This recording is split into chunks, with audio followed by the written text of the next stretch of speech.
The relationship cycle with an avoidant, especially a fearful avoidant, can be very similar to a relationship cycle with a narcissist. Narcissists are compelled to always do the same cycle over and over again with every single partner. That is love bomb, devalue, and discard. Avoidants, especially fearful avoidants, they will also love bomb. And instead of devaluing, what they actually do is sabotage emotional intimacy. But the devaluing behaviors can be very similar to that of a narcissist. They can put you down, start little squabbles out of nowhere, one-up you at times, give you the silent treatment, cheat on you, stonewall, gaslight. All these behaviors can be very similar to what a devaluing narcissist is actually doing. However, the intention is so much different. A narcissist, well, they love bomb as a manipulation. A fearful avoidant, they love bomb because they have all these bottled up emotions that they've kept suppressed throughout their lives, because that's what they've learned to do, is to try to run from their emotions, to try to bury them, to not process them. They try to avoid them. That's why they're called avoidants. They let all these bottled up emotions flow out early on in the relationship. A fearful avoidant also has an anxious attachment, so that can exaggerate the love bombing because they're feeling anxious usually early on in the relationship. But as emotional intimacy begins to grow and the relationship progresses, avoidant fears get triggered. The fears of emotional intimacy, fears of abandonment, fears of engulfment, losing their independence to somebody who's going to abandon them, fears of rejection. So, as a way to keep themselves safe and to keep emotional distance from their partner, they will do behaviors that are very similar to a narcissist when the narcissist is devaluing you. The narcissist is devaluing you to keep themselves in the position of power in the relationship. Also, they are setting you up for the inevitable discard, because a narcissist, well, they figured out that you're not a perfect person and they believe they deserve a perfect person, so they start to put you down and put you in your place before they eventually move on to a new supply. A fearful avoidant is trying to sabotage an emotional intimacy out of fear. It is all fear-based, which is not the case with a narcissist. But these behaviors can be very, very painful and very confusing, because this person love bombed you. They made you feel like you were their world. They made you feel on top of the world. You felt like you met your person, your soulmate. You felt like you met your twin flame. And then now, suddenly, this person is finding fault in everything you do. They're not communicating with you. They're pulling back, and even potentially doing very sabotaging behaviors like cheating. Cheating is a way to keep emotional distance from the partner they're cheating on. It's hard to be emotionally intimate with somebody that you're actively betraying. And when you try to get answers from them, they can gaslight you.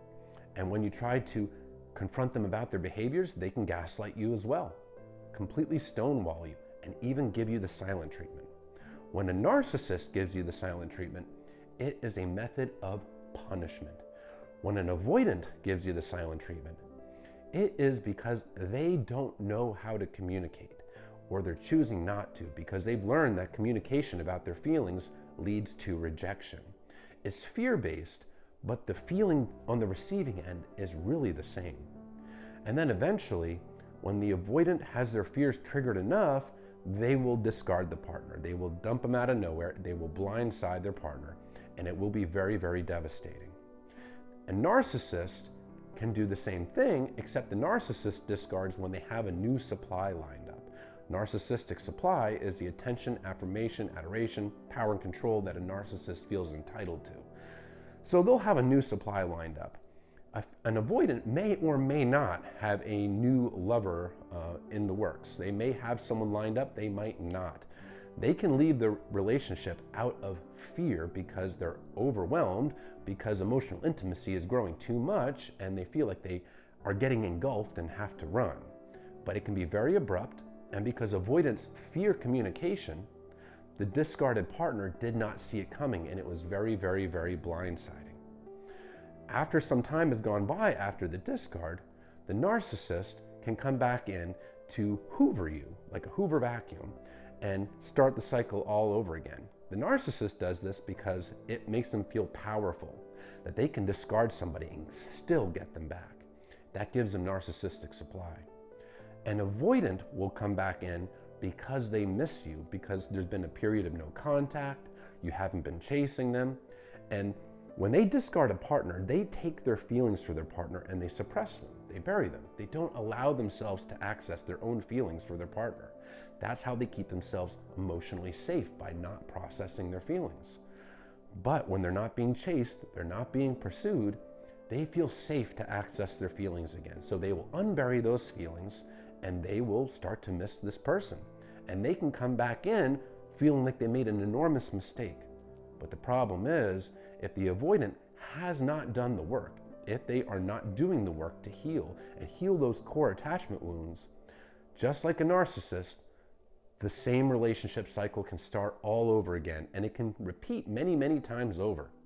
If you look at even some of the comment sections in some of my videos, you'll see people that have gone through this with the avoidant 6, 7, 8, 9, 10 times. Come back in, love bomb, then start to sabotage emotional intimacy, and then discard. It can be a very, very painful cycle to go through.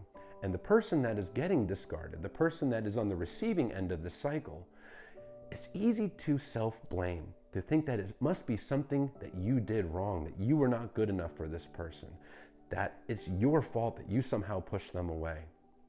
You are not responsible for somebody's traumas, their attachment wounds. Whether they are a narcissist or an avoidant, you can't make anybody discard you.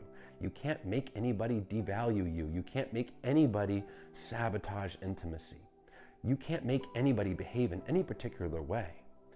This behavior is a reflection of the person doing it. It is never a reflection of the person receiving it.